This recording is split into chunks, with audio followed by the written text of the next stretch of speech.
নমস্কার, স্বাগতম সবাইকে মাইন্ড থ্রু টাইমে, যেখানে মনোবিজ্ঞানের ইতিহাসকে খুঁটে দেখি, স্তর ধরে ধরে আমরা এগিয়ে যাই।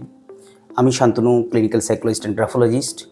আজ আমরা ঢুকে পড়ব মনের এক রহস্যময় জগতে, যেখানে চুপি চুপি কাজ করে অচেতন মন। এই এপিসোডে আমরা সেই মানুষটিকে নিয়ে আলোচনা করব যিনি বলেছিলেন যে আমরা নিজের মনকে সবসময় বুঝি না। তিনি হলেন সিগমন্ড ফ্রয়েড।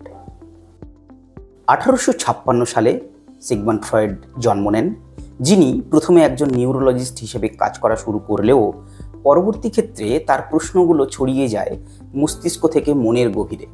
তিনি এমন রোগীদের সাথে কাজ করতেন যাদের কোনো শারীরিক সমস্যা না থাকা সত্ত্বেও তাদের কিছু শারীরিক উপসর্গ দেখা দিত। তিনি ভাবলেন যে তার মানে মনেই কি এমন কিছু লুকিয়ে আছে যা শরীরকে প্রভাবিত করে। এখান থেকেই শুরু হয় সাইকো অ্যানালাইসিস বা মনোসমীক্ষার পথ চলা।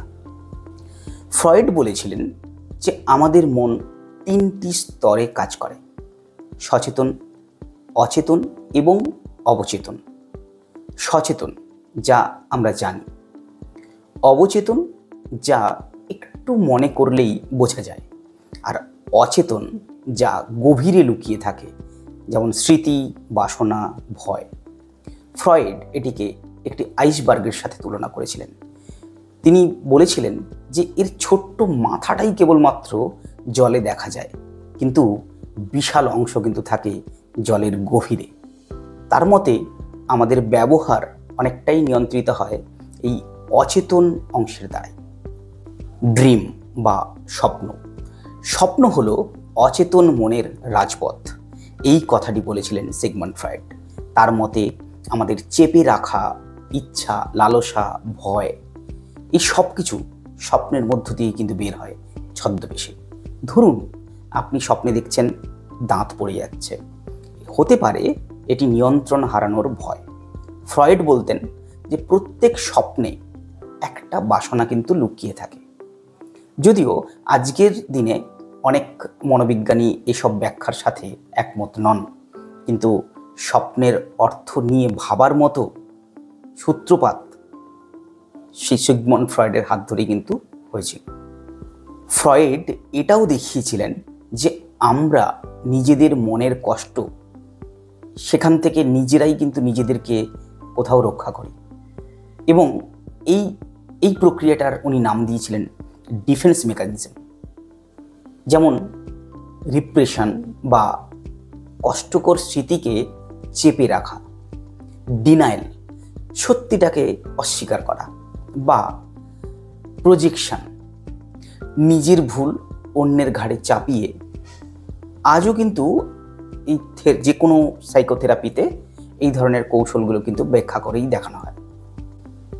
ফ্রয়েড মনের একটি কাঠামো তৈরি করেন। ঈদ অর্থাৎ আমাদের আদিম প্রবৃত্তি, প্রকৃতি চায় এখনই সব। ইগো যুক্তিবাদী অংশ, যা সামঞ্জস্য রাখে আমাদের সমাজের সাথে। সুপার ইগো নীতিবোধ বা সামাজিক নৈতিকতা।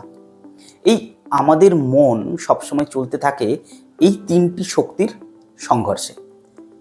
এখন এটাই গঠন করে আমাদের ব্যক্তিত্ব, আচরণ এবং সিদ্ধান্ত। অনেকে বলেন যে ফ্রয়েডের সব কথা ঠিক ছিল না, কিন্তু তবুও এমন কিছু জিনিস উনি শিখিয়েছেন যা মনোবিজ্ঞানের ভিত্তি গঠন করে।